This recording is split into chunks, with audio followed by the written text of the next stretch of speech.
y'all. Good morning. Happy Wednesday. I am actually going to do like a get ready with me, which I'm practically already ready. I have on the bodysuit for today. But I was watching this Bible study this morning, and she was coming from Psalms 13 verse 6. If you have it, you can turn, but I'm gonna read it with you. And it says, "How long, Lord, will you forget me forever? How long will you hide your face from me? How long must I wrestle with my thoughts, and day after day have sorrow in my heart? How long will my enemy triumph over me? Look on me and answer, Lord my God. Give light to my eyes, or I will sleep in death. And my enemy will say, I have overcome him, and my foes will rejoice when I fall. But I trust in your unfailing love. My heart rejoices in your salvation. I will sing the Lord praises, for he has been good to me."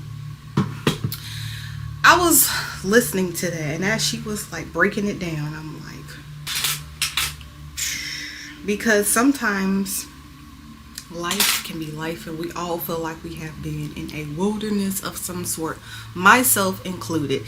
This year has been a triumphant of wilderness after wilderness, and a lot of times I'm just talking to the Lord and I'm just saying, Lord, I'm frustrated because why this, why that, I'm frustrated that this happened. And the biggest thing that I am, all my Bible pins out, the biggest frustration that I'm like frustrated about is, my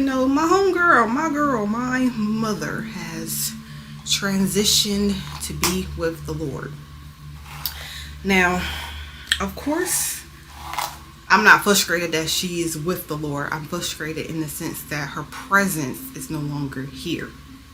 But let me just clarify and say that I love the fact that both of my parents have schooled in all of their children, the benefits of trusting and believing in the Lord.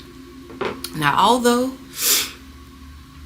action speaks louder than words, and you can say it like, yes, I trust in the Lord when times is good or when times is okay, but trusting in the Lord when you feel like all hope is gone, that's a whole nother beast. And although, come on. Okay. Although,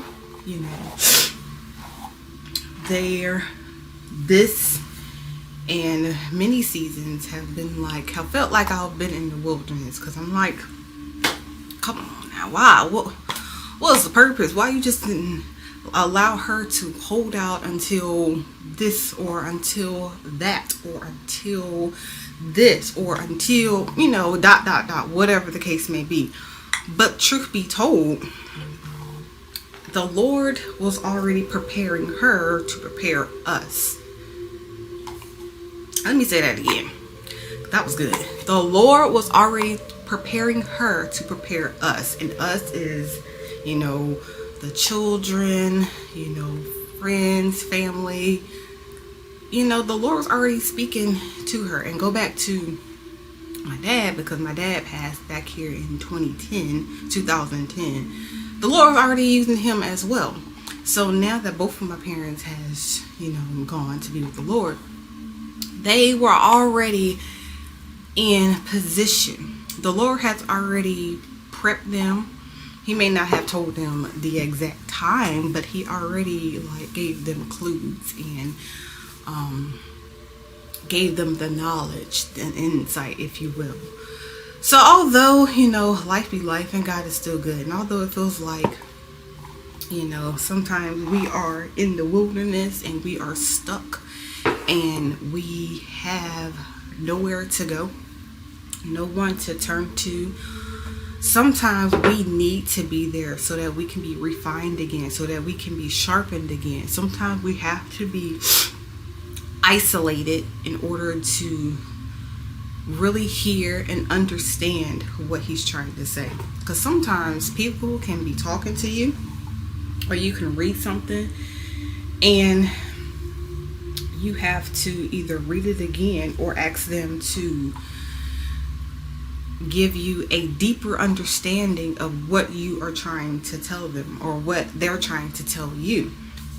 So although, we don't want trials and tribulation life to happen, it's needed to happen, because if things didn't happen, we would be carefree in a sense, but we will also not have the knowledge or the capacity of appreciation that as we do now when we go through things. So I just came on here real quick to do like a quick little get ready with me. Like I said, I was listening to a Bible study this morning. Oh, and it was called How Long, from Psalms 13 verse 6. Like I said, I'm sure a lot of us have went through wilderness, just came out of wilderness, or is currently in the wilderness. But understand that God did not leave you, and he will not leave you. Sometimes I know a lot of y'all have heard that the teacher is always quiet during the test. That is so true. If he always gives us the answer when we think we should get the answer, then what are we learning? Sometimes he wants us to be quiet so that he can hear us. Or I'm sorry, sometimes he be quiet so that you can hear him and what he has to say and how he says it. It's not always a loud interruption. Sometimes it's very soft and subtle. But if you're not hearing or in the right frame, you may miss it real quick. Like you're driving and you are turning off the exit, but something real quick distracted you, so you have to, keep driving or make a U-turn or what have you, so that you can go get rerouted. And that's the same with God. Sometimes he has to reroute us back to where we belong. And if that means being in the wilderness or being isolated, then that's where we have to be in order for him to redirect us back to where we need to be. Well, I'm going to end it on that note. And I hope that you all have a beautiful, blessed, productive day. I hope that whatever desires, dreams, hopes, ambitions, goals that you have, that you continue to give it over to God. I hope that you all know that he has never left you nor forsaken you, nor will he ever do so. So, until next time, I hope that you all have a beautiful day, and I will talk to you later. Bye.